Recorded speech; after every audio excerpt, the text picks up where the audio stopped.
On July 12th, 2011, this video you are watching was now released. 2 years before Destiny 1 was revealed on February 20th, 2014.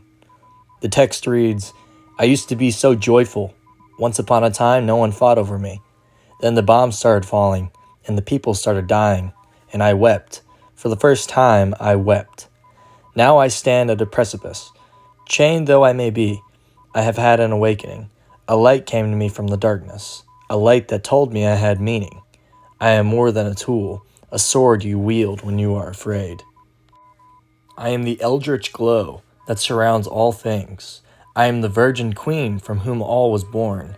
I am the gear that turns at the heart of the nexus, and for the first time in a long time, I am happy, because I am going to destroy you, all of you."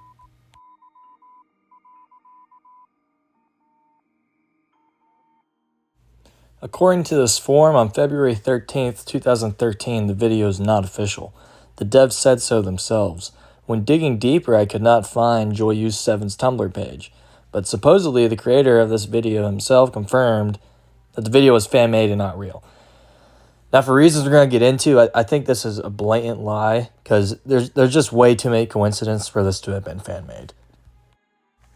You may not find this strange, but what is strange to me is that this is the very first mention of the word Destiny relating to Bungie's secret game that was known as Project Tiger.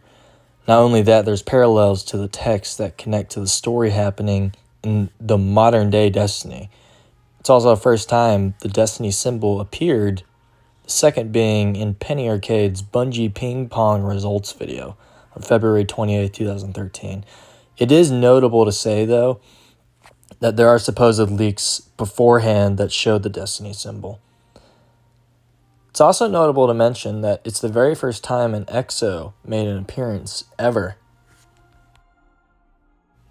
Now, the Destiny symbol is supposed to be of the boot of the Ares 1 astronauts, and you'll see that here shortly when they step into the sand, right here. Look at that boot, you'll see the Destiny symbol. But if we want to be creepy about it, the symbol is actually of a body hanging with its arms outstretched, and the middle separate oval is of the head, much like Jesus on a crucifix. Creepily enough, this video, again, which was released more than a decade ago, looks eerily similar to Rasputin's new exoframe within the Season of the Seraph, which released in 2023. Also could see the symbol being a parallel of the speaker when he was being interrogated by Gaul. This still frame 1 second in reads, "Somehow the falling skies don't seem to matter anymore now that we're starside." This reads as if humanity has escaped Earth and the collapse. But what's weird is Bungie often says a phrase similar to this. They often say, "See you starside." Lore-wise, this may be referencing the Exodus program or even the Awoken. The Traveler is sometimes called the Sky, so this line may be talking about the Traveler being attacked, but it doesn't matter to humanity now that they've left the system.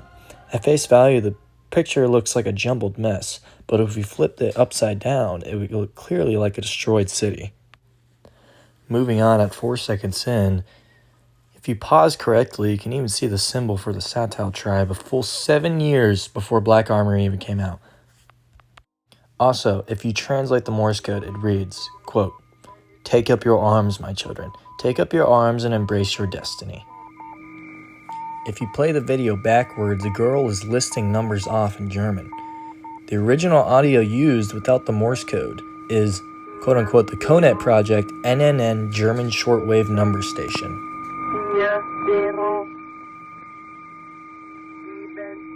So what does all this mean? The theory I take is this is or was the original story of Destiny, more leaning towards is.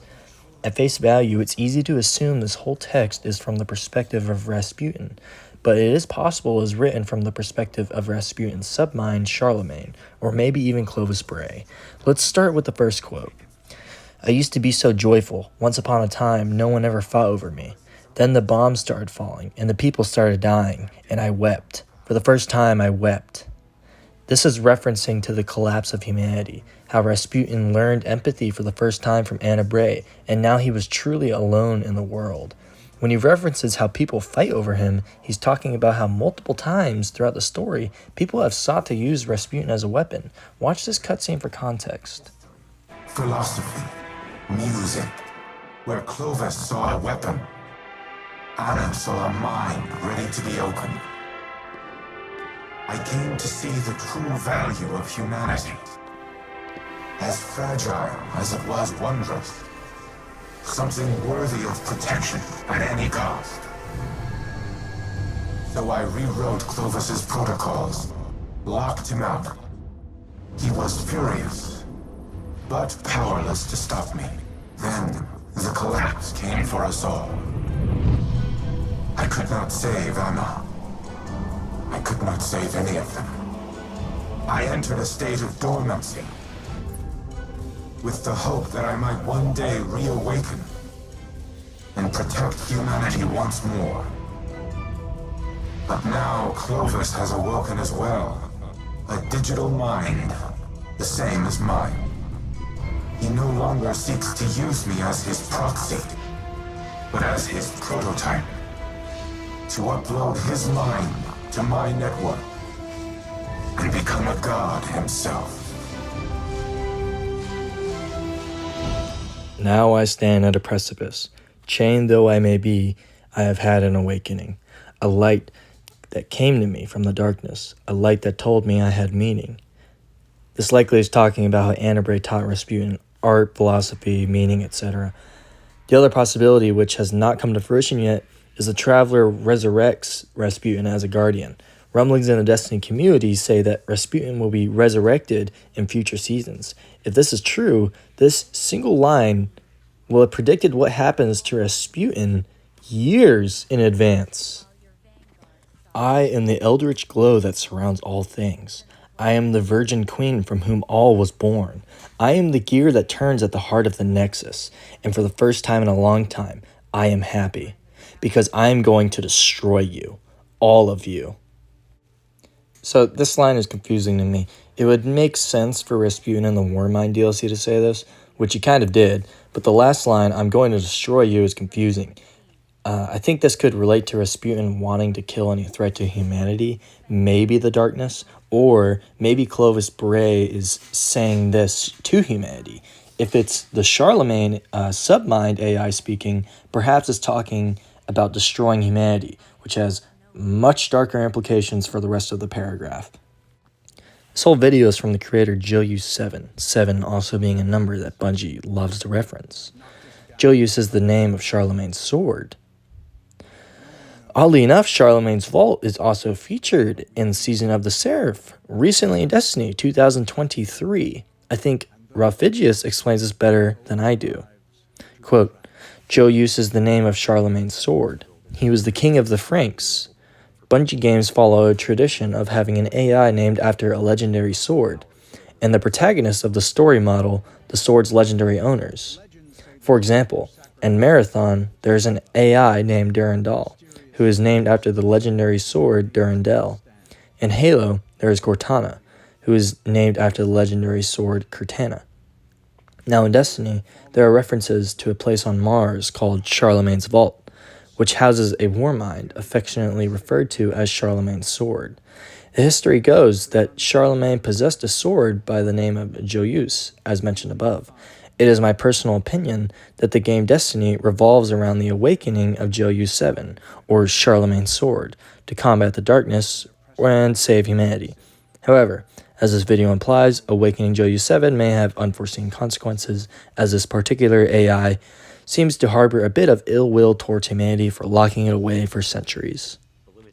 Thank you guys for watching. This is kind of my little deep dive into this very strange video about this Destiny conspiracy. I've went pretty far into trying to research this stuff. Again, I could not find Joyeuse's Tumblr page. I did find his Twitch account. It streamed 10 years ago, and I could not find anything about what he streamed. I tried my best. I apologize, guys. I even tried using the Wayback Machine. I could not find what he streamed. Now, my 3 theories about what this is all about. For one, I think this is 100% Bungie made. There's no way this could not be Bungie made. It is a bit creepy for Bungie to have made it, which maybe is why they distanced themselves to it. I think it's just a failed alternate reality game, seeing as not many people know about it, as opposed to like successful alternate reality games such as I Love Bees and Halo. But another possibility is maybe this is a upset developer that was mad that Activision or Bungie cut the original story and they made this online, or maybe just someone got really lucky. They used the leaks they had and created this video that has links to Destiny 11 years later. I don't believe that. I think this was Bungie made failed alternate reality game. Also, the gameplay you see here behind is more cut content, such as the EDZ. Look at that, EDZ. Stuff like that, cut content that Bungie took out. We know they got rid of the original story and have been slowly melding it, gluing the story back together, and creating what we know today in Destiny. So anyways, guys, thank you so much for watching again. This is my second little Destiny video. Thank you for your time. Goodbye.